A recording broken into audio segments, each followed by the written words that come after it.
Olá a todos! Nesse vídeo vou compartilhar com vocês uma proposta de aula e essa proposta funciona muito bem quando você está trabalhando com turmas pequenas.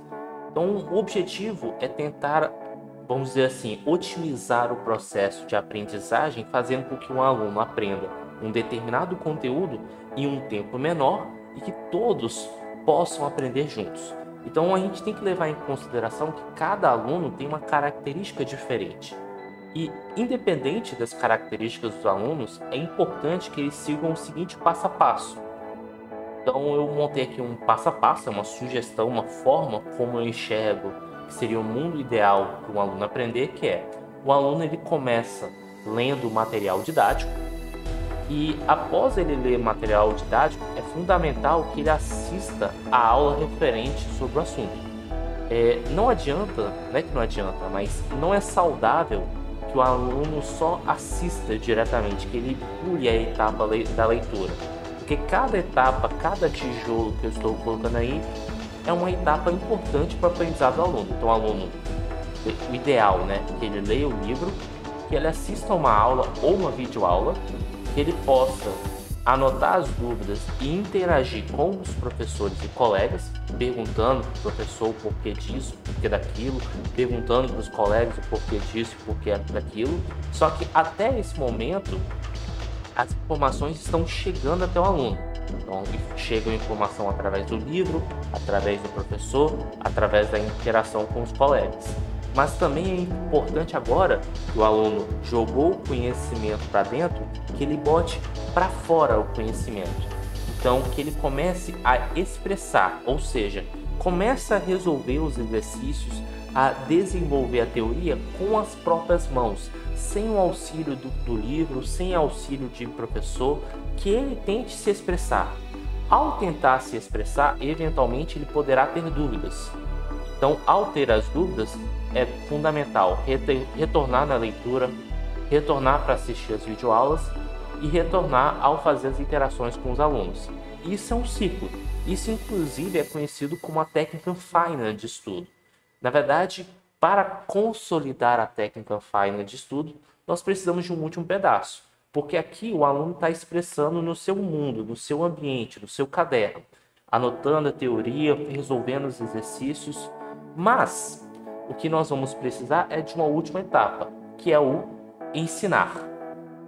Então é o seguinte, quando o aluno ele está ensinando, ele além de estar jogando para fora o conhecimento que ele absorveu nas etapas anteriores, o aluno também ele passa por um desafio porque ele precisa transmitir aquele conhecimento que ele acabou de adquirir para uma outra pessoa que não necessariamente vai conseguir entender exatamente com aquelas palavras. Então, na hora que uma pessoa ensina para outra, essa pessoa que está ensinando, ela acaba que muitas vezes tendo que se adaptar a diversas situações para conseguir, num processo de comunicação, transmitir o seu conhecimento para o próximo.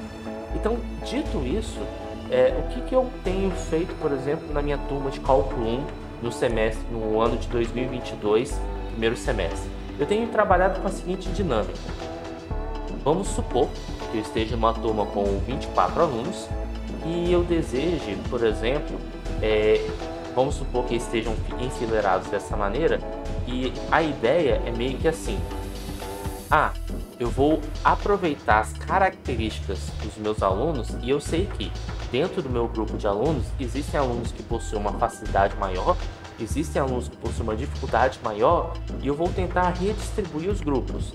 Então vamos imaginar aqui que existem alguns alunos que possuem facilidade e eu vou denotar pela cor verde. São alunos que possuem facilidade na matéria. Então digamos que em cada fileira eu encontrei esse meu aluno. Existem alunos que possuem dificuldades. Então, digamos, vou rachurar aqui na cor laranja, os que têm uma dificuldade mais extrema. Então, vamos supor que estejamos nesse cenário. Existem os outros alunos que estão no nível intermediário, que assim, em alguns momentos eles até entendem o que está sendo dito, em outros momentos não. E aí cabe você, professor, identificar os alunos que possuem maior facilidade e dificuldade. E a ideia é você montar grupos de estudos. Aqui nesse exemplo eu posso montar grupo de 4 pessoas. Então, por exemplo, eu monto um grupo aqui,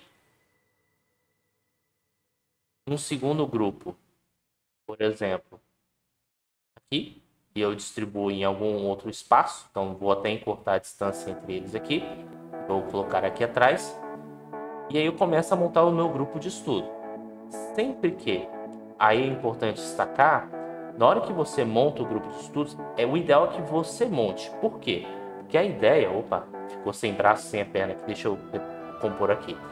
A ideia é que você meio que misture as características. Você pegue, por exemplo, o seu grupo alunos bons e alunos que possuem dificuldades e vai montando um grupo de estudos. Então, por exemplo, vão existir grupos onde, vamos dizer assim, o desafio de um ensinar o outro é maior e outros menor. Então, eu estou montando aqui meu grupo de estudos e aí o que acontece? Nesse cenário, vamos distribuir aqui, vamos montar aqui, pronto. Montei meu grupo de estudos, talvez eu precise espalhar um pouco mais a sala. E aí o que acontece? Vão existir grupos mais homogêneos, como esse, e outros que pode ser que tenha mais alunos com dificuldade, isso aí faz parte também. O aluno que tem facilidade, ele já está, vamos dizer assim, ele já superou as etapas anteriores. Muitas vezes, ele já consegue se expressar no caderno. Só que para ele fechar o conhecimento, ele precisa ensinar. Então, esse aluno, por exemplo, que possui facilidade, ele vai ter o desafio de ensinar tanto para o aluno regular, vamos dizer assim, que até ele tem uma noção, mas não consegue superar todos os obstáculos, mas ele também seria importante ele tentar ensinar para aqueles que possuem uma dificuldade mais extrema. E às vezes, na linguagem do aluno, um aluno que tem mais dificuldade consegue entender melhor quando um outro colega está interagindo com ele. Agora, os alunos que possuem dificuldade, muitas vezes eles não passaram por essa etapa em laranja. Então, na hora que você monta grupos desse tipo, você também tem que dar essa sugestão para os alunos. Ó, leia mais livro, faça mais aquelas outras coisas. E assim por diante. Porque então, também é importante destacar que, assim, infelizmente, nem todos os alunos fazem o dever de casa. Por N motivos. Às vezes o aluno está pensando em um curso superior, está trabalhando, ou às vezes ele está passando por algum problema particular. Então a gente tem que também levar em consideração esses fatores.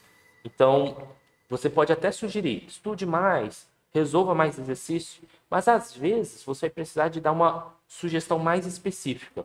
Então, na hora que eu monto os grupos de estudos, eu geralmente estou usando uma metodologia de sala de aula invertida. No que consiste a sala de aula invertida?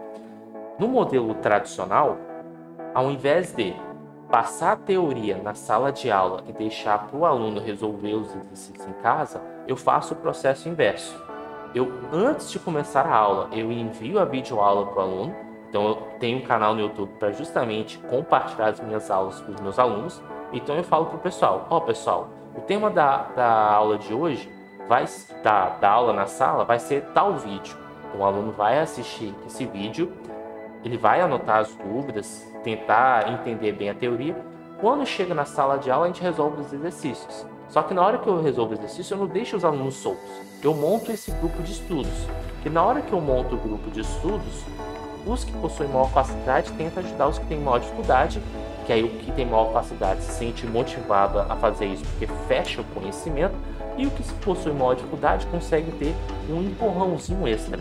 Então a vantagem de você, por exemplo, trabalhar num esquema desse tipo é que você foge um pouco do modelo tradicional e você, enquanto professor, você possui uma posição variável. Tem hora que você vai auxiliar um determinado grupo, depois você roda, auxilia um determinado grupo e assim por diante. Então imagina o seguinte cenário. A aula de hoje nós vamos falar sobre derivadas. Então você preparou a videoaula de derivadas e você fala assim: pessoal, o grupo de estudos está montado, vamos resolver a primeira questão. Então você dá mais ou menos 10 ou 15 minutos para os alunos resolverem a primeira questão. E aí você começa a olhar, tá tudo bem aqui? Tá tudo bem? Tá tudo bem? Tudo bem? Tudo bem? Tudo bem? Completou os 10 minutos, o que eu tenho feito? Eu tenho resolvido essa questão no quadro. Resolvi a questão, agora vamos para mais 10 minutos para resolver a questão 2. E aí a mesma dinâmica. E o professor, ele sempre tenta rodar, um professor só, né? Mas o professor ele sempre tenta rodar na turma para identificar quais grupos estão conseguindo trabalhar em conjunto ou não. É uma metodologia perfeita? Não, não é perfeita. Mas a ideia é que é o seguinte: a gente tenta tornar a nossa aula mais dinâmica. E aí, ao tornar a aula mais dinâmica, você, enquanto professor, você vai conseguir identificar quais são as facilidades e dificuldades do aluno. Porque quando você está dando a teoria, se o aluno está balançando a cabeça assim, você não consegue ter uma precisão exata se ele está entendendo ou não aquele conteúdo. Agora, se você está vendo ele botar a mão na massa, na hora de tentar expressar a solução do exercício, a probabilidade de você identificar se um determinado aluno tem facilidade ou dificuldade acaba sendo maior. Então, essa é uma proposta de uma dinâmica de aula. Espero que vocês tenham gostado. E qualquer coisa, compartilhe aí no chat as dúvidas, as críticas. Repito, não é um modelo perfeito, mas é uma tentativa de contribuir para melhorar a qualidade da nossa aula. E aí, naturalmente, nós podemos adaptar essa metodologia para otimizarmos a qualidade da nossa aula. Então, espero que vocês tenham gostado e até a próxima.